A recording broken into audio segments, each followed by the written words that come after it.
मैं लफ्ज़ों के उपयोग में बहुत एहतियात बरतता हूँ, क्योंकि लफ्ज़ दुनिया के किसी भी जादू से कम नहीं है। ये ज़ख्म देते भी हैं और उन्हें भरते भी हैं।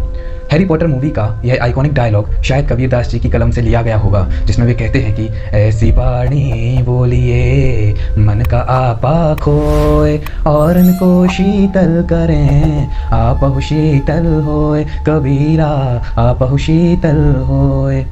अब तक तो आप समझ ही गए होंगे कि आज की जो कविता है वो वाणी के ऊपर ही आधारित है। इस कविता में हमें यह बताया गया है कि वाणी ही एक ऐसा आधार है जिसके कारण समाज में हमारी इज्जत होती है और बेइज्जती होती है। हम किसी को खुश कर सकते हैं तो वाणी से हम किसी को दुख भी पहुंचा सकते हैं। एक वाक्य से ही दो भाइयों में, दो बहनों में, दो परिवारों में, परिवार के दो लोगों में फूट पड़ जाती है और वाणी की फूट पत्थर पर खींची हुई रेखा के समान होती है, जिसे भरने में साल दर साल नहीं सदियां दर सदियां तो बीत ही जाती हैं। तो सुनते हैं आज की कविता, आनंद लीजिए।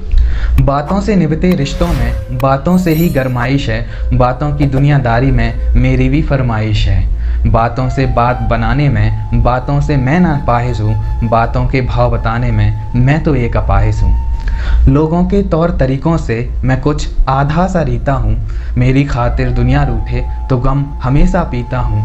लोगों को ज़रा समझने में मैं बुद्धि से नाजायज हूँ, लोगों के संग क्या चल पाऊँ मैं तो एक अपाहिज हूँ। बातों के तीर बड़े भारी, बातों के तीर बड़े भारी, रिश्तों की जंग मैंने हारी।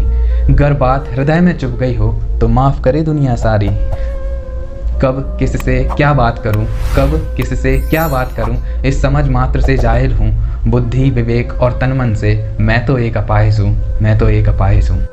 हम सभी किसी न किसी तरीके से अपाहिज हैं, चाहे कोई आंखों से अपाहिज है, कोई पैरों से अपाहिज है, लेकिन दुनिया में जितने भी लोग रहते हैं वो सभी अपने वचनों से ज़रूर अपाहिज हैं, क्योंकि किसी न किसी को कभी ना कभी उनके वचनों ने दुख अवश्य पहुंचाया होगा। तो यदि आप सभी को मेरी बातों से कभी कष्ट हुआ हो तो मैं तहे दिल से माफ़ी मांगता हूँ, और आप सबकी बातों से यदि मुझे कभी कष्ट हुआ हो तो मैं आपको क्षमा करता हूँ।